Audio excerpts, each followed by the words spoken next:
Okay, so since April of 2023, a really brutal power struggle has just ripped Sudan apart. And it's created what is truly one of the most devastating and, frankly, most overlooked conflicts on the entire planet. So today, we're going to break down the forces that are tearing this nation apart. To really wrap your head around the scale of this war, you have to start with the human cost. It's just staggering. I mean, the United Nations, aid agencies, they're all saying the same thing. This isn't just a crisis. It's arguably the world's absolute worst humanitarian catastrophe happening right now. I mean, just look at this number. Nearly 12 million people. That's how many have been forced from their homes. It's almost impossible to really comprehend. We're talking about one of the largest displacement crises anywhere in the world, with families just scattered inside Sudan and fleeing across its borders. And the horror doesn't stop there. It's not just about displacement. We're talking about 25 million people. Let me say that again. 25 million. That's more than half of the entire country's population, and they're facing extreme hunger. Famine is becoming a reality. Millions of kids are suffering from acute malnutrition.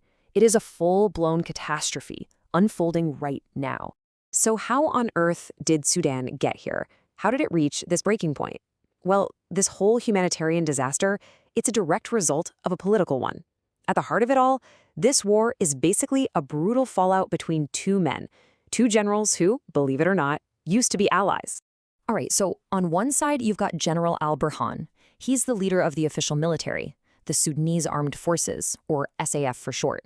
And on the other side, you have General Hemeti. He commands this really powerful paramilitary group called the Rapid Support Forces, the RSF. Now, here's the crazy part. These two guys actually led a military coup together back in 2021.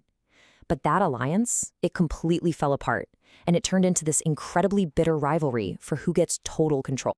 So what was the final straw? It all came down to a plan to merge their two forces into one. See, the National Army, al-Burhan's side, they wanted to absorb the RSF in just 2 years. But Hemeti and his RSF, no way. They demanded a 10-year timeline, basically to keep their own power and independence. And that single disagreement, that was the spark that set the entire country on fire. Now, it's really important to understand where the RSF comes from, because it tells you a lot. They were essentially born out of the notorious Janjaweed militias. And if that name rings a bell, it's because these were the same groups accused of committing genocide and just horrific atrocities in Darfur back in the early 2000s. That brutal history, well, it casts a very long, very dark shadow over everything they're doing today. Okay, so with the players and the motives set, let's take a look at how this power struggle just spiraled into a full-blown war that completely swallowed the nation. And you'll see, the momentum, it's been swinging back and forth like a pendulum. So it all kicked off in April 2023. The RSF launched this surprise blitz on the capital, Khartoum. And at first, man, it really looked like they were winning. The tide turned heavily in their favor, especially when the army pretty much collapsed in the Darfur region later that year.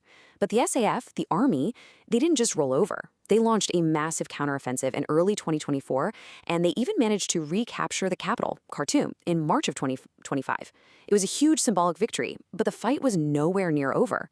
Just a few months after that, the RSF captured the city of El Fasher, really cementing their brutal grip over the entire Darfur region. Now, it's super important to understand that this is not just some internal fight.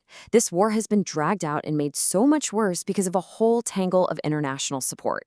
You've got global and regional powers picking sides, pouring fuel on the fire, all to serve their own strategic interests. And when you look at who's involved, it's a pretty long list. The United Arab Emirates, for example, is repeatedly accused of arming the RSF with weapons and drones. On the other side, the SAF, the official army, has reportedly gotten help from Egypt and also Iran, and those Iranian drones have been a real game changer in some of their battles. And then it gets even more complicated. The conflict has actually pulled in both Russia and Ukraine. Russia's Wagner Group was initially supplying the RSF, while Ukrainian special forces have reportedly been carrying out operations against them. It's a mess. And, for their part, the UAE continues to deny everything. They deny supplying weapons to the RSF, even as more and more evidence seems to be piling up against them. And this whole dynamic of accusation and denial, it just goes to show you how murky and complicated the international angle of this war really is. So with all this political chess playing and foreign meddling, who pays the price?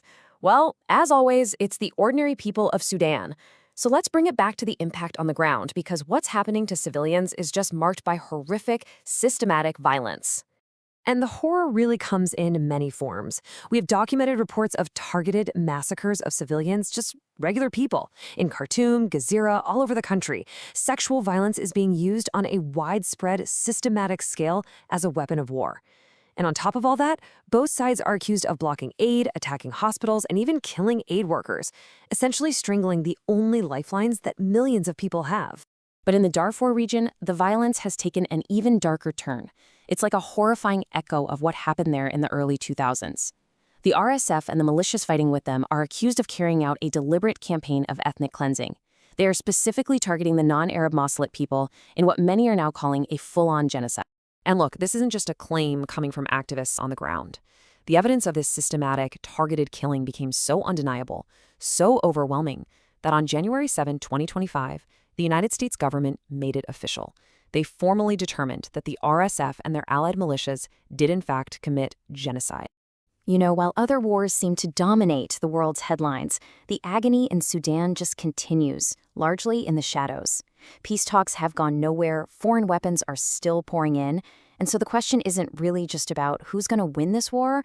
The real heartbreaking question is, what future, if any, is left for those 25 million people who are trapped, their lives just completely destroyed in the crossfire?